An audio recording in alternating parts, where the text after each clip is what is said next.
Kas jam nutiko? Pasižiūrėk, gal galime kažkaip padėti? Sunku pasakyti, tik žiūri kitų reelsus, o pats nei pinigų, nei populiarumo turi. Matau, dar ir sekėjų prisipirkęs. Gal jam reikėtų išvirkšti reklamos pas blogerį? Gerai. Kažkas vyksta? Nu, bet mes tik tai švaistam biudžetą. Reikėtų, kad bent pradėtų pats kurti turinį. Mums reikia reelsų. Kas geriausiai dabar veikia? Juokingas turinys, memai, šokiai. Nu jo, bet tai žmonės spaudžia tik laiką ir nieko daugiau. Šaunam kasdien po reels.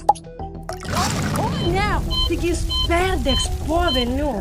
Jam reikia pradėti kurti UGC turinį. Tikrai daugiau pinigų užsidirbs. O taip atrodo, kad jisai atsigauna, o dar žinai ką? Mes galime pridėti, prijungti dirbtinį intelektą. Jisai ne tik dalins jam idėjas, bet ir rašys jau scenarius. Gerai, labai gerai.